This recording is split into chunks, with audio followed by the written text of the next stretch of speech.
itangazo ryihutirwa rireba abanyarwanda mwese mutuye mu gihugu cy'u Rwanda. Itangazo ni rya Wasake, ikigo gishinzwe isuku n'isukura, ndetse Wasake yagaragaje yuko yongera kwisegura ku bantu babuze amazi mu kwezi kwa karindwi, yongera kubiseguraho ibabwira yuko rwose yahuye n'imbogamizi yo kuba yari ifite ibigega bitonya, ariyo mpamvu umujyi wa Kigali wabuzemo amazi igihe kinini cyane. Bivuze ko amazi yatangiye kubura mu mujyi wa Kigali mu kwezi kwa karindwi.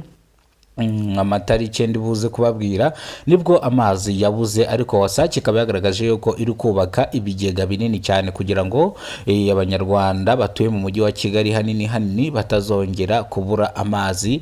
Ubwo mu karere ka Gasabo higize kumvikanwa yuko abantu bigize kujya kuvoma mu kabande hakorerwa urugomo, bamwe bahasiga ubuzima, abandi barakubitana bitewe n'inkomati yabereye mu kabande, birangira bigenze gutyo. Nahazwe mu murenge wa Kanombe naho higize kugaragara yuko abaturage bavomye amazi mu gishanga byabagizeho ingaruka, bamwe barwaye gripe, abandi barwara ibicurane ndetse bibaviramo malaria. Rero Wasake ikagaragaza yuko yongeye kwisegura ku banyarwanda, yongeraho kuboneraho kubasaba imbabazi, ariko Wasake iragaragaza yuko iri gutangira kwagura imiyoboro cyangwa iri kwagura ibigega. Bivuze ngo bari kubaka ibigega binini n'iy'amazi ashobora kumara ukwezi ataraza cyangwa yaragiye. Wasake izaba ifite ibigega, ariko Wasake yagaragaje impamvu yabuze amazi, amasoko ikuramo amazi. Aya masoko yari yarakamye kubera izuba ryinshi ryavaga, Wasake ikabura aho ikura amazi, ndetse n'igice cyari kirimo amazi ugasanga kuyakura uyazana muri bya bigega bafite bitonya ugasanga nabyo ni ikibazo. Niyo mpamvu amazi yabuze igihe kinini, ariko Wasake kongera kwibutsa abanyarwanda bose yuko iki kibazo cyakemutse ubwo mw'iyi minsi imvura imaze iminsi igwa ari nyinshi, yiganjemo inkuba ndetse n'imirabyo. Wasake ikongera kuvuga yuko ubu ngubu tayari ibintu yabishyize ku murongo, iboneraho kwishyuza cyangwa kubwira abanyarwanda batishyuye amazi mu mwaka w'ibihumbi 2024 bakaba bagifitemo ibirarane bigiye gufata umwaka wose bitarishyurwa.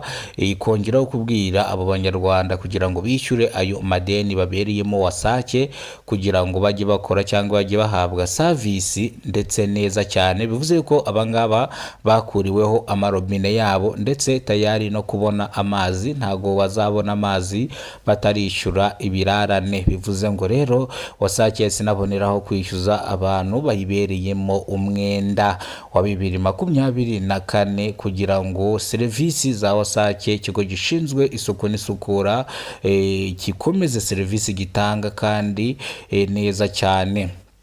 Uvuze rero ngo Wasake ubwo yasohoraga iri tangazo cyangwa yasohoraga ano makuru, makuru yaragenewe abanyarwanda mwese mutuye mu gihugu cy'u Rwanda. Impamvu mvuze ngo abanyarwanda mwese mutuye mu gihugu cy'u Rwanda, nta munyarwanda udafite robine mu rugo iwiwe, nta munyarwanda udafite amazi mu rugo iwiwe. Niyo mpamvu Wasake iba yiseguye ku bantu ubwo amazi yaburaga bakajya birirwa babunza amajerekani bajya kuvoma, ariko Wasake ibi ngibi yabikemuye, nimugire ikibazo. Itangazo rya Wasake ntangaha turisubikiye, reka twikoze ku itangazo ry'iteganyagihe ikigo gishinzwe n'ibijyanye n'ikirere, ubwo ndavuga imvura. Iteganyagihe ryagaragaje yuko mu mwaka w'ibihumbi 2024 imvura yaguye ari nyinshi ku kigero cya 88%, ubwo iyi mvura yaguye ku matariki ya 15 ashyira ku matariki ya 17, ubwo imvura yamaze icyumweru igwa 17, 19 kugera kuri 30, ubwo imvura yaguye ari nyinshi. Iyi mvura ikabuza abantu benshi kujya guhaha cyangwa ikababuza amaramuko. Yagaragaje ko mu mwaka w'ibihumbi 2025 imvura ntago higeze igwa ku kigero nk'uko yigeze kugwa mu mwaka w'ibihumbi 2024. Imvura yongeye kumvikana mu kwezi kwa munani, ubwo yari imaze iminsi 2 igwa kugwa bw'imvura yatangiye kugwa ku itariki zisanga 18 z'ukwezi kwa munani umwaka 2025. Bivuze ngo iyi mvura ubwo yari yiganjemo inkuba, imirabyo, ariko n'ubu ngubu ikigwa. Ikigo rero gishinzwe ibijyanye n'ikirere iteganyagihe rigaragaza yuko n'ubundi iki cyumweru cyose harimo imvura ariko idakanganye. Yagaragaje yuko iyi mvura ntago iri mu mujyi wa Kigali gusa, iyi mvura iri mu Rwanda hose mu duce dutandukanye tugize igihugu, harimo n'ututari buze kubona imvura, ariko twinshi turabona imvura. Mu karere ka Nyamagabe haraboneka imvura, ndetse mu karere ka Nyaruguru nabwo haraboneka imvura dogere iri ku kigero cya 58%. Bivuze ngo ni imvura iraba yiganjemo inkuba, imirabyo, ariko ntago iri buze kuza ari karundura. Nimvuga karundura ubwo ndavuga za mvura zisenya amazu, ntago ari imvura iba izaza cyangwa ije isenya amazu, izaba ari imvura irisirasiye gake karinganiye umuntu ashobora no kugendamo akaba yashaka icyo kurya. Ubwo ndavuga kuri bano bakunze kurya ari uko bakoze, cyangwa kuri bano abakarani, abayede, abafundi, ndetse aho ngaho nicyo nshatse gusobanura. Aka kavura ntago katuma batarya. Mu karere ka Nyagatare hazagwa imvura 78%. Birakwiriye kubera ko Nyagatare n'ubundi ubu ngubu batangiye kurima, bagiye gutera imyaka. Bivuze ngo rero aya niyo makuru meza mu karere ka Nyagatare. Muribuka yuko Nyagatare n'ubundi inkuba iherutse gukubita inka ikayica amaguru, ndetse igakubita inzu nayo igahinduka imyase. Ibi byabereye mu karere ka Nyagatare, ariko umuryango inkuba yakubise ino nka, uyu muryango bawushumbushije izindi inka. Ndi kuvuga ngo inka zose zangijwe n'ibiza cyangwa zangijwe n'ibijyanye n'imvura zose zarishyuwe mu karere ka Nyagatare. Bivuze ngo rero icyo ngicyo barakivivuye ku nzego zibanze ndetse n'izisumbuyeho, bafatanyije gushumbusha uyu mumama wari inkuba yari yamukubitiye inka ndetse zose, ariko yashumbushijwe izindi nka. Reka twikomereze rero, ako ni agaciyemo. Rwamagana hazagwa akavura katari kenshi, mu karere ka Bugesera hazagwamo imvura, ndetse iyi mvura ahantu izagwa cyane cyane ni ahantu hitwa Sake.